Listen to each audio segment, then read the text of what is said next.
Take it away. Okay, first of all, let me thank everybody for coming on. I know you could be doing something else. Here in Atlanta, it's 69 degrees, so everybody's out. But I'm gonna try to go through this in about 20 to 30 minutes at the most. Anytime I do a talk, I like to give it a title. If you notice that all of my pieces have a title, so I like to give everything, whenever I talk about my book, a title. I'm gonna call this Then and Now. Let's see.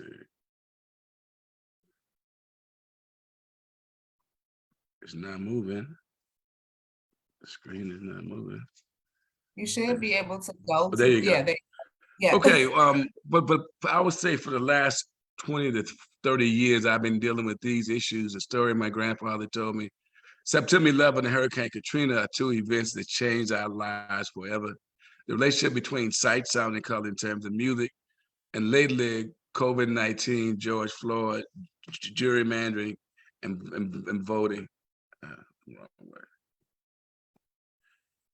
way. This is I did a lot of my research at the Legacy Museum, which is in Montgomery, Alabama, and this is a lynching that took place near my grandfather's property.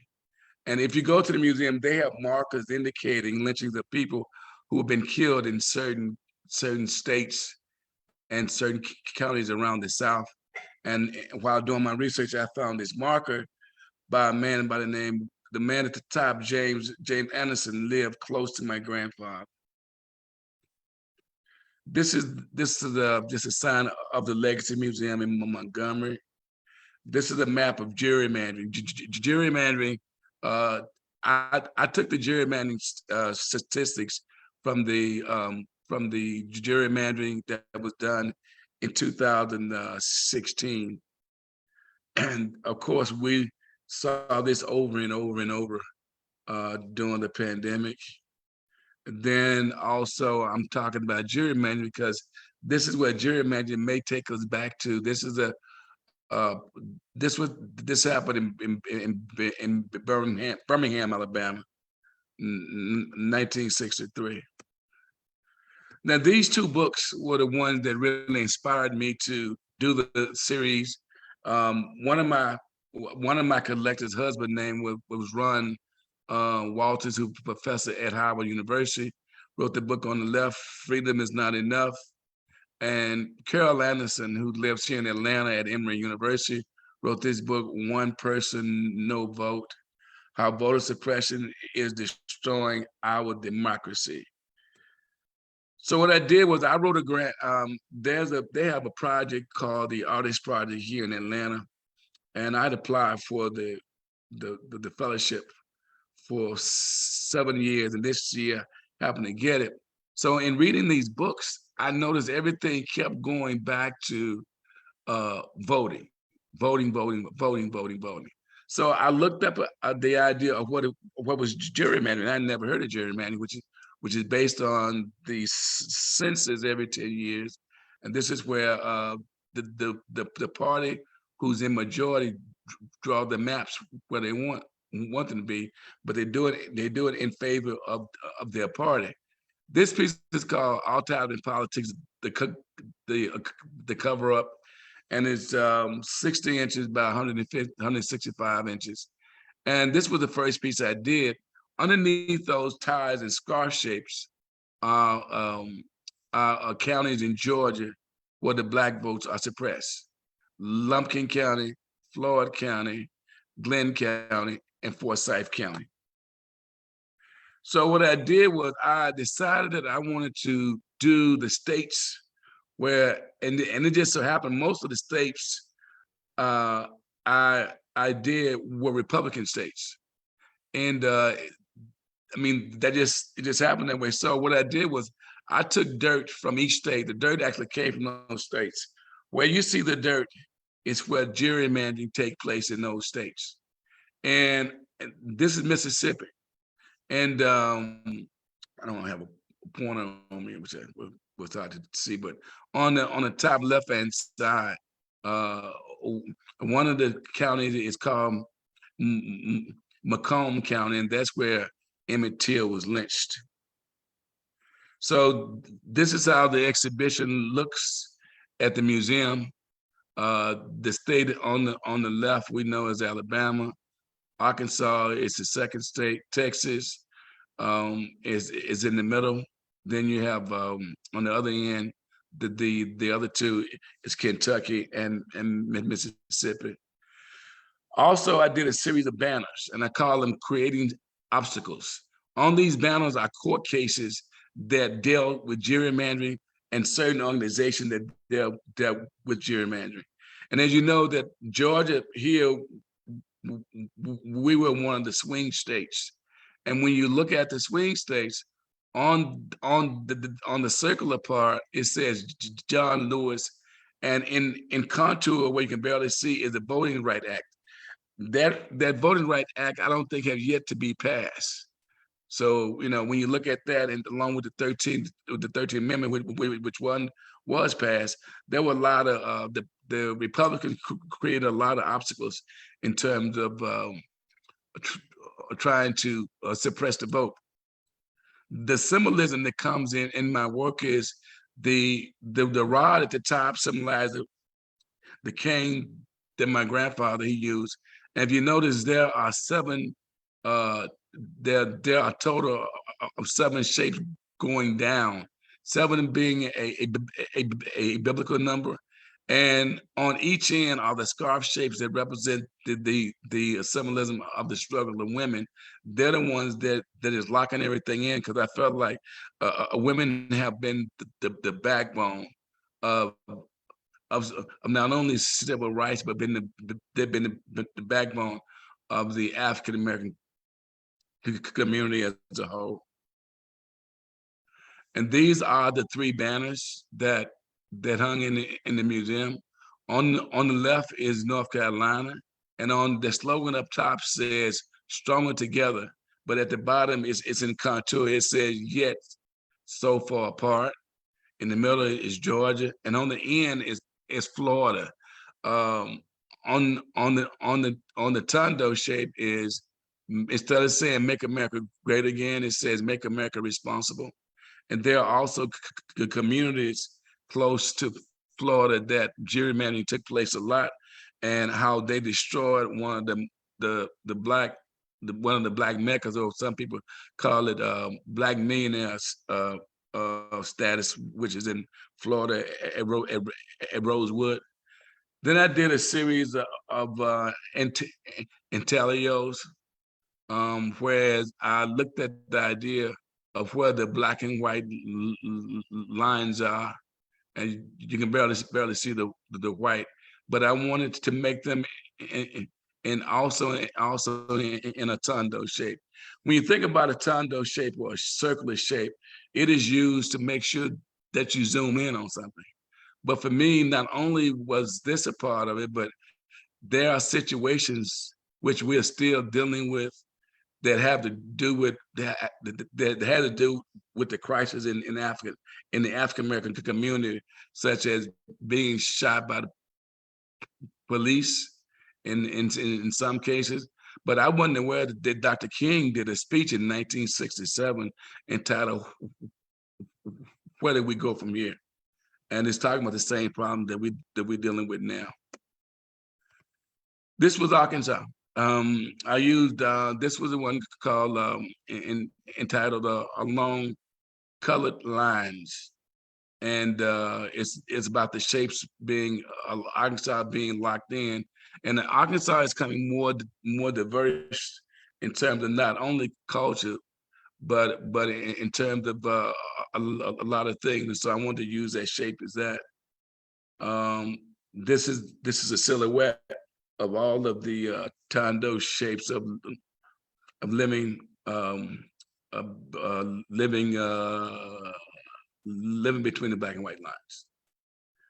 And then I did a few installations called "All Eyes on Us." I used Tupac's slang in terms of eyes, because this is the shape of Pennsylvania. Where you see the dirt, it's where the black folks, they were suppressed. And the dirt did come from those states. And when you look at it, these were the states that were part of the show. On your left is Wisconsin, in the middle is Pennsylvania, and on the right is Ohio.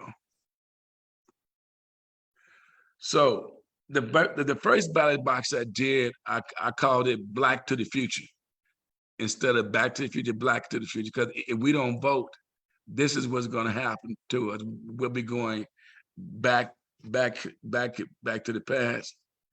So right here is a poll tax. A lot of people they wasn't aware that they had poll tax. Matter of fact, I just got back from Iowa.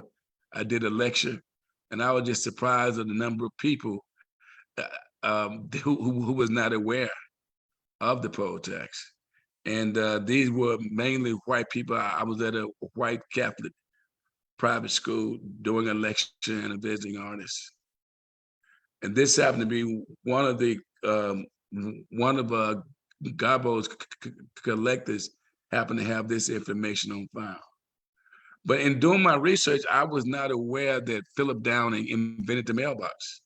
And back when they first started to open up the election precincts, the ballot boxes looked like mailboxes, and I had no idea that an African American invented the ballot box. So my first thing what happened when I started doing the ballot boxes, I kept noticing everything went back to voting. So I asked my friends to ask their parents and grandparents what was some of the experiences in the South in trying to vote. Miss Franz Hampton was a friend of mine, said that she was asked in Savannah, Georgia, to recite the preamble, which is a part of the Constitution. So I thought that was very, very interesting that happened. So we did a ballot box with the preamble and the Constitution on the back of it. And then as I continue to do my research at the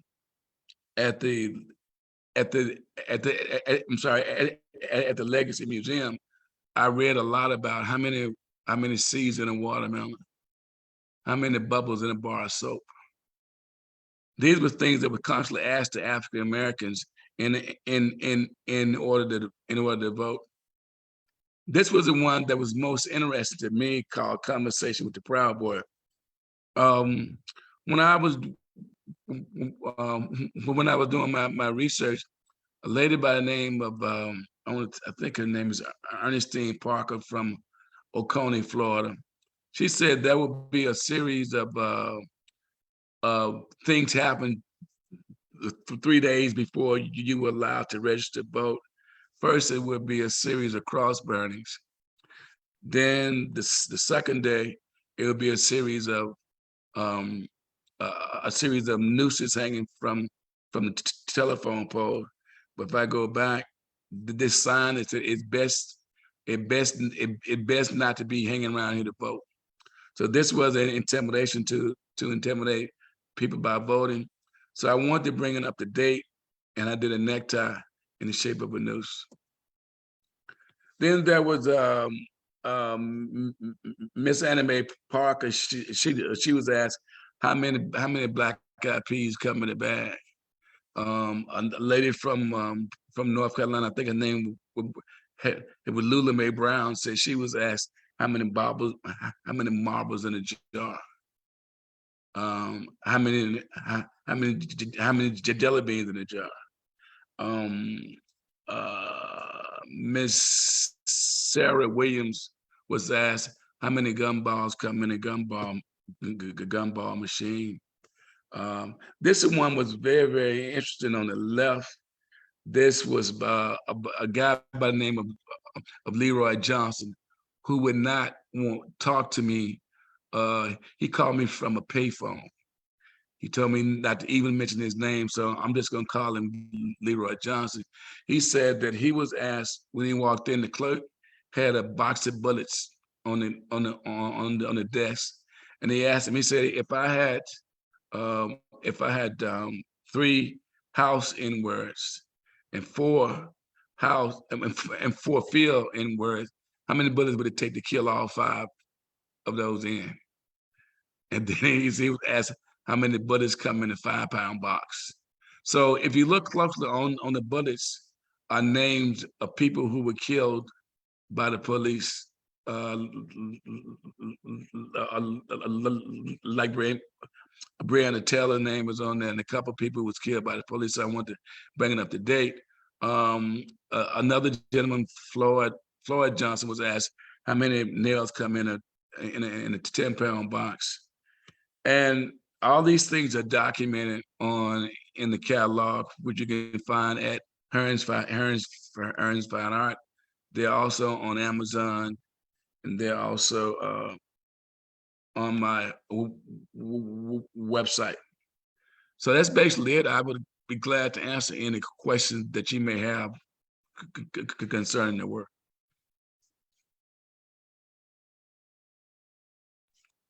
All righty. So I'll just start off. Let me start my camera again.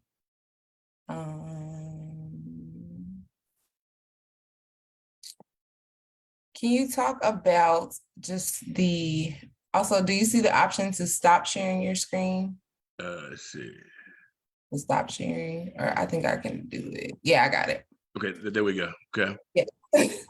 Can you talk about the process with these new series, especially like the Dirty South series, of traveling and gathering this dirt? Can you talk about your thought process around the new series?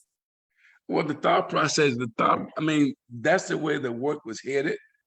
But it was going to be in color because I've been dealing with a pieces I call my fragmented frozen sound, where I was dealing with places I'd gone. First of all, I started off with the series in New Orleans. I started to map the path of the storm. So that's where it started. And then the mapping came in when I was looking on the map of different places I was going. So then I started weaving neckties and scarf shapes in between each shape. And as the election happened, in looking at 2016, when it did happen, seemed like a lot of things just kept happening. So then I said, well, I would look at the news a lot. I had never heard of gerrymandering. It wasn't taught. I mean, I went to 3 different schools, got 3 degrees, never heard of it. And I was not familiar with it. So I just started doing my research on it. What is gerrymandering? And I wanted to make sure that I tied it in, quote unquote, with the concept of my work. So after doing research, in this fellowship, it's called the Working Artist Project. They give you money to do your work, plus they pay for 2 assistants. So I already had 3 assistants that have worked for me down through the years. Matter of fact, one of my assistants, Derek Phillips, had been with me. He's 45 years old. He's been with me since he was 12 years old. So he knew my process in terms of working and doing research. So we started doing the research. We wanted to come up with the idea. I was going to do the banners anyway, but I was going to do the banners to convey other information. And when I started reading about how the Republicans, they would create these bills or make this legislation where they would suppress Black folks, like, here in Georgia, you would be fined if you gave somebody just some water standing in line. So the idea of voter suppression came to mind. I said, well, how can I make it in a way that will be instrumental or be important to kids and to the public, to convince them that their vote really counted? And it's just one thing just happened another after another, especially doing the research and going to the Legacy Museum. I encourage everybody should go. You would spend at least a day in there. And there were people coming out of there crying. And to find the markers where people being lynched, and it was just something else to find those markers. And then to find the one in Arkansas took place close to my grandfather's property, even though I knew that did take place some time ago, because that was the book came out in 1993 called Without Sanctions of a Lynching. And my grandfather talked about, if you notice that most Black people who are older, they dress up to go and vote. They put on a shirt and tie. And he talked about how they would take the necktie and wrap it around the rope, and so that to intimidate other African Americans about voting. Can you talk about the reception to your work living in, a battleground state like Georgia? What has been the reception been on all levels, from the art community, from people who have come into the museum, from the political community? What has been the reception like? The reception was very good. We did a performance piece, whereas there was a sign saying that if you want to participate in the performance, what we did was I hired a police officer, and because at every voting precinct there's an officer there, there's a sheriff. So what he did was he waited at the door, and he would let the Black people in first. And also there was on top of the ballot box entitled "Black to the Future," there was questions that you had to answer, like how many bubbles in the bar of soap.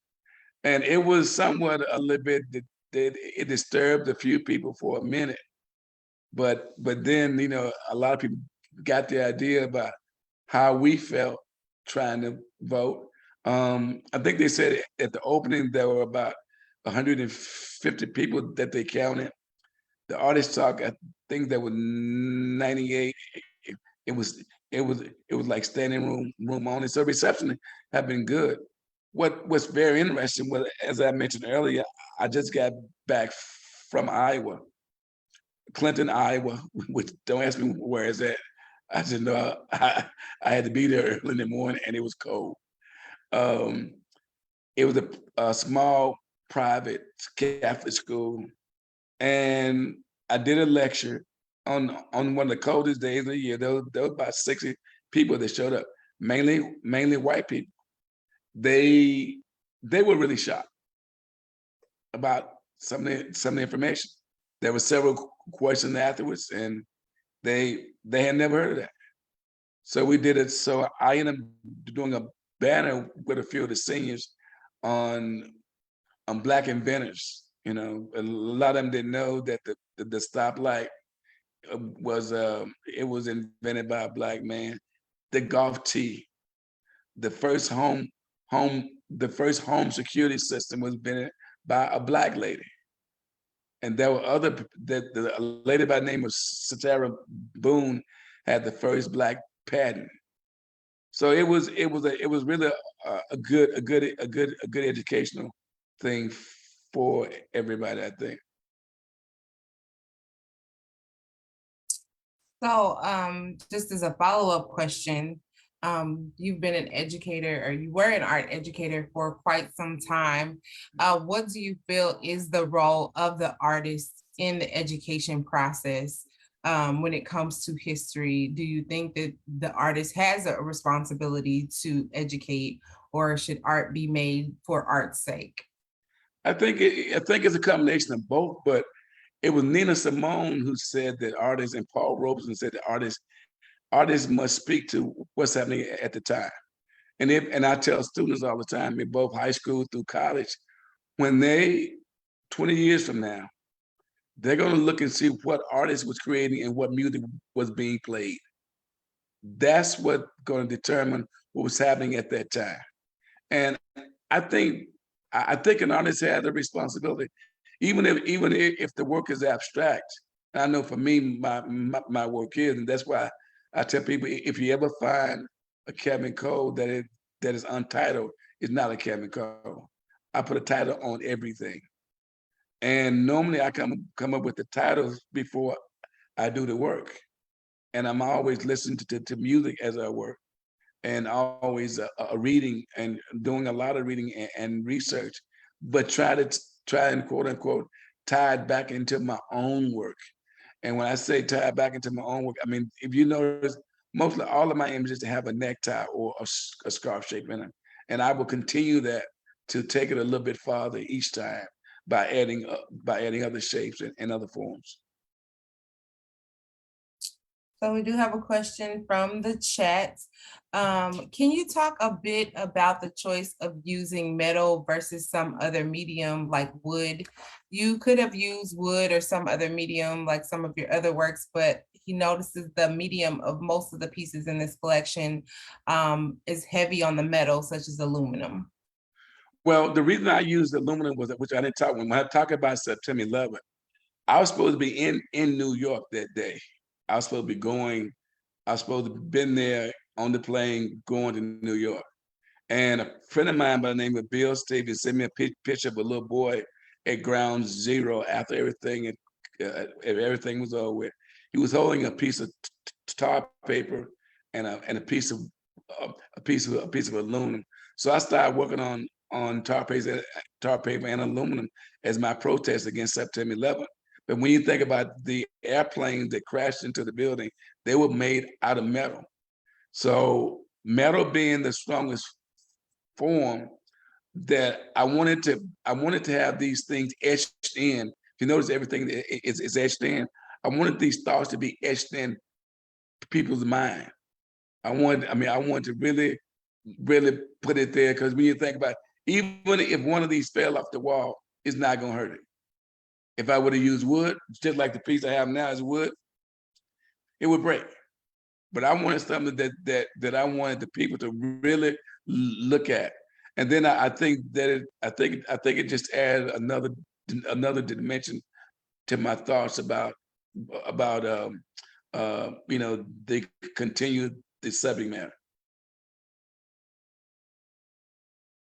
Thank you.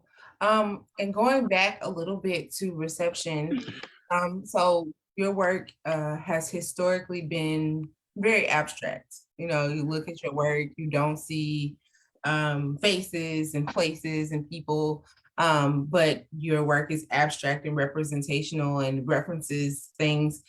When it comes to moving toward the very in your face, the ballot boxes, the nooses, the dirt on the canvas, have you had any pushback from any of your collectors or the gallerists with, oh, you were doing abstract, was the neckties and the lynching was a little bit digestible for us, but now that you have moved more into a realistic space, can you talk about the reception on that end? The galleries I deal with have not been, they've always given me the freedom. But I do know with some of the collectors looked at me and said, wow, this is in your face. And they thought about it. But like I said, my art have always been social and political. Art in general is political, whether it's abstract or real. But I only had one collector to really say, wow, I didn't know where you was going with this. And they wasn't interested in the ballot box. But then I have gained a group of young collectors who love the ballot boxes.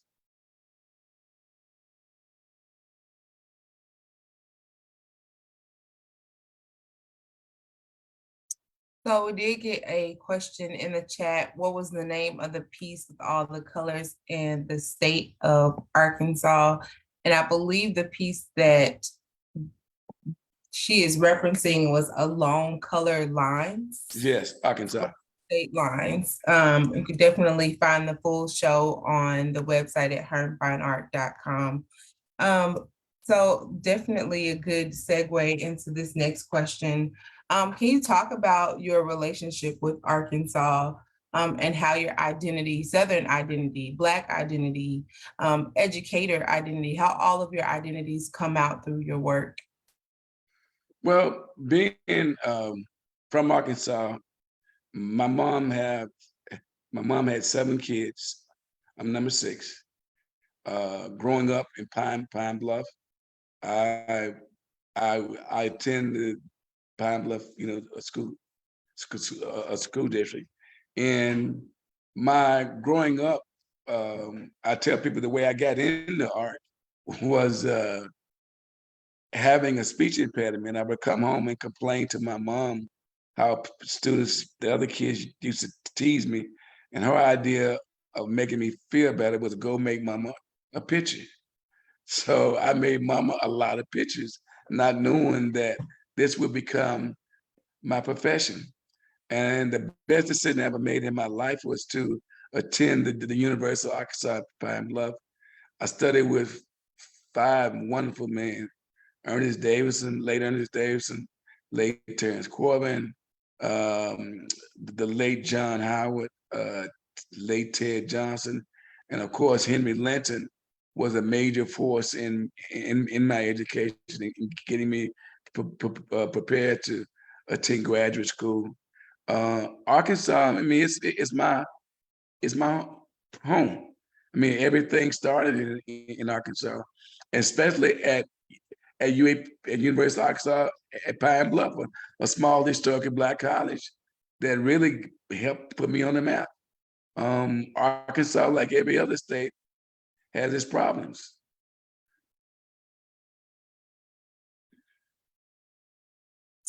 This is a question I ask at our live artist talk. A lot of your work in these new series focus on the South, and of course reflect your research and your travels through these Southern states. Is there a plan to ever expand the series? Because we all know that racism, gerrymandering, disenfranchisement is not necessarily just a Southern problem. Are there plans to expand to, the Mason-Dixon line, the Midwest, where we had the Great Migration? Are there any plans to continue the series?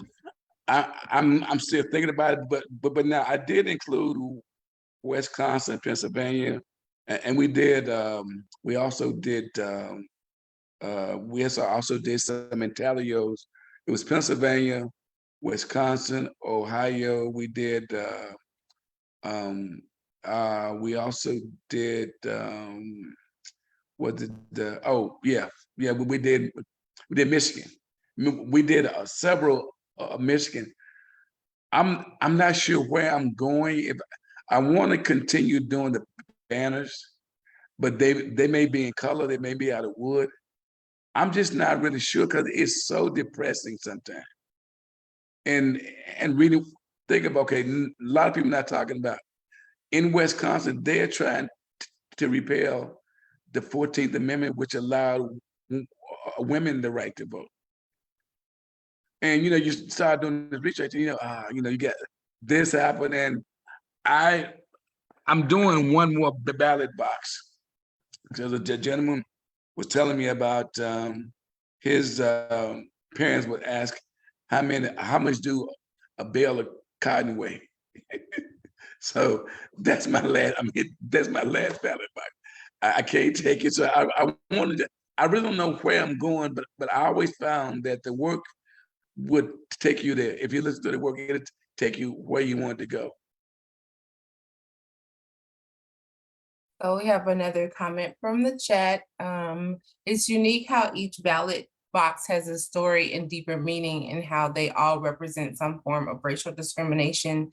Can you talk about your timeline on the ballot box series, when it was started, when it was completed? What was your motivation for picking those different topics? You had a lot of different stories to work with. Well, it started with the large ballot box, Back to the Future. I'm sorry, Black to the Future. It started with that, and that was because that was the one that I found out when I found out uh, just talking to everybody. I said, well, I'm going to do a big one. That was in the first piece I did was all tied up in politics. The cover up. That was the first one I did because I found these counties in Georgia where they were just, they were really practicing gerrymandering. You can see it because Georgia was the first one I did it because I was looking at the election. So then when I asked my friends after reading the books, and my friend would say, "Hey, my uncle said this, my grandfather said that." I'm like, "What?" I mean, I'm like, I never knew how you could be asked those questions and expect for you to come up with a decent answer. So they started in 21, and it just kept going. And as I would talk to the people, they were in the 80s and 90s. A lot of them didn't want. There was only one lady allowed me to record her talking. The rest of them said no. So I don't want. I mean, I don't want to. Don't even mention my name. And I thought it was sad being in your 80s and 90s, and you don't. You are still afraid. Essentially, that has been a lot of carrying forward with voting rights and disenfranchisement. Mhm. We still have a lot of fear. So, in the overarching question that is asked by your show, what is your answer to where do we go from here? Ooh, I I didn't mention. My sisters and I, we listened to Malcolm's "The Ballad of the Bullet." We listened to that speech over and over and over again. It's still voting. Voting changes legislation. Legislation changes things. And if we don't vote, it's somehow we all gotta come together as one, or we're not gonna have a future, or our kids, or our grandkids. So I just think the number one thing is voting, and that's all I was looking for in this show. Even though I was glad that uh, Forbes magazine, that the young lady, she wrote a nice article on it, and Black Art in America, Amari Johnson did. But I found it was ironic. It wasn't until the last week of the show the Atlanta Journal-Constitution finally reviewed the show. Now he gave it a great review, but they waited to the last end to review the show. But hey, Timing could have had more impact and yep, exposed yes. to more audiences. I definitely welcome everyone else. You are allowed to unmute. I have enabled that function. If anyone wants to unmute and ask, while people do that or unmute, I definitely just want to take a step back and ask some kind of whole career questions. Right now at this place in your career, you may be getting to the point, like price point where you may be inaccessible to some collectors. Is there a plan to remain accessible to everyone? Can you talk about the art market, where you fit, where you feel like you fit, where you want to fit? Let's talk about the market. I try to remain under a few things under $1,000. I mean, I've been doing some hand pulled prints, some monotypes, some more of the smaller things, and um, even though the market is up there, I'm managing to get a lot of the prices that I demand. Normally, anything under $5,000, I don't keep long at all, especially a lot of the wood sculptures.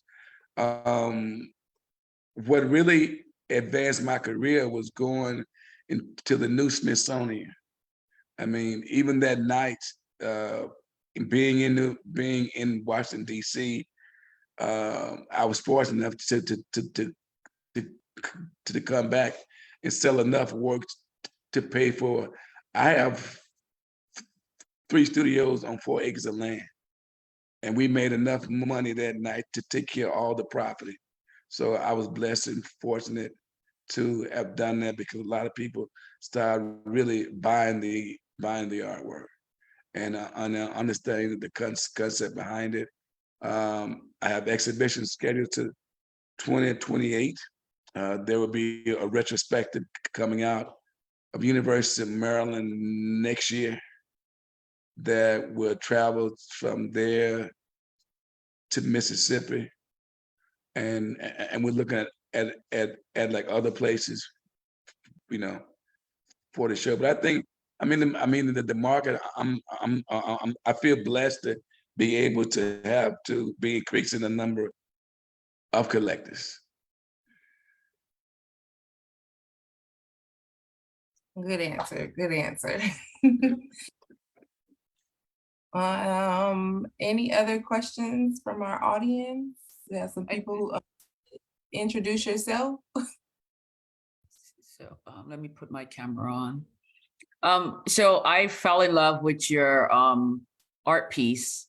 It took me a little bit of effort to get it, but every time I walk past your art piece, it just brings joy. And occasionally I stop and I look at it because the etching that you have on there is kind of like some of the stuff that my grandfather used to do. He used to etch in metal and make jewelry out of it.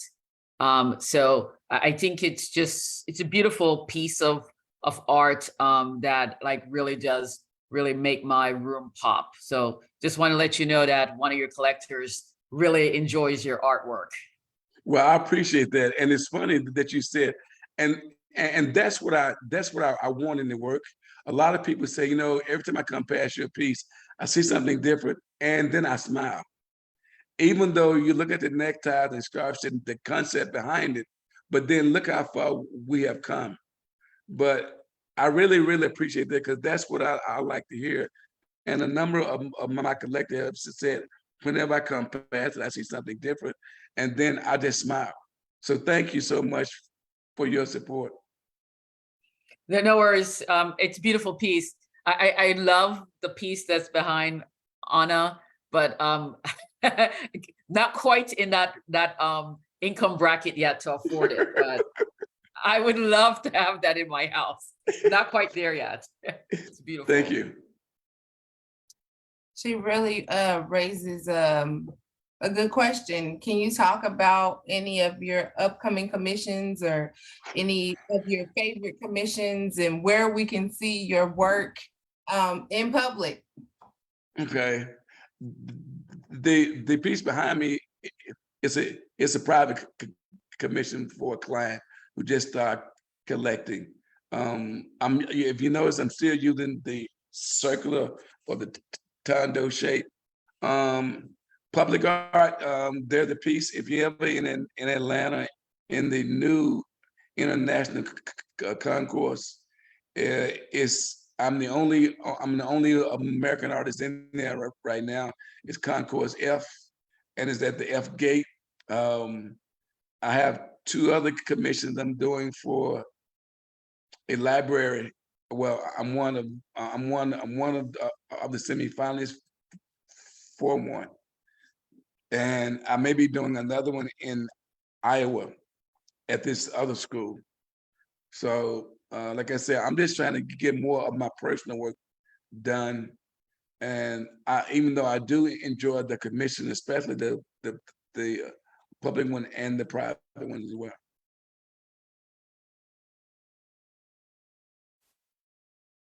So give us your plug. Why should any new collectors consider your work? Why should the existing collectors embrace this new body of work? And what do future collectors have to look forward to? Let's just hear the Kevin Cole commercial. Well, even with my work, I'm the only artist that that is bending wood. How many artists did you see that is actually bending wood? If you ask me how I'm doing it, I'm gonna tell you, ancient black man secret. Then the other one, when you look at the work, transforming a medium to metal, transforming a medium to a plate that you're using ink on. Very few artists, and I say this humbly, very few artists can deal with different mediums and take it to a next level. I work in copper, I work in aluminum, I work on paper, tar paper, and wood. And I think this new body of work is more of historical pieces of work. I think given the signs of the times right now, I didn't realize how timely this work is. And I always say, I never shall forget that there was a lady before I left Arkansas. She bought pieces of mine for $50. And when I did the mural for the Olympics, she was offered $3,000 for one. And she thought that uh, she thought she was um, cheating these people after my gallery told her what a piece that size was worth. She said, I'm cheating them. She said, no.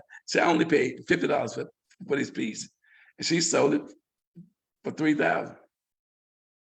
So art is something, the value goes up, it doesn't go down. And then heaven forbid, we're having I've been blessed where I think that history, it will be kind to me, because how many artists can say that they did a 15-story mural for a Olympic, black or white?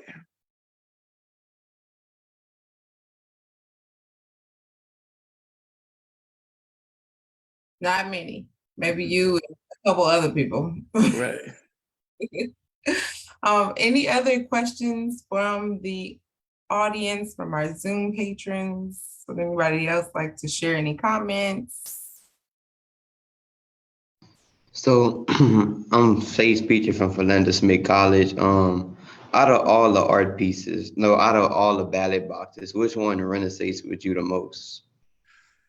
The one with the bullets. Now, let me ask you this. Are you aware that on your campus, in the library, that there's a piece of mine in there? No, sir. Okay. If you go to the very back, I did a piece called For the Sisters Who Carry the Burdens of Other Sisters. And I featured Ida B. Wells, who did a lot of research and wrote about a lot about lynching. I tell you what, the piece is 18 inches by 48 inches, and there are time capsules in the piece. The idea came about, I did a visiting artist in the Moon Arts, and I asked these kids to name me one major African-American female who had made major contributions to America. Only one that they could name was Oprah Winfrey. Had them to do research on Catherine Dunham, Billie Holiday, Ida B. Wells, and inside their research papers are inside the time capsules are their research papers. It's in your library. I tell you what, I'll be back in Arkansas in April.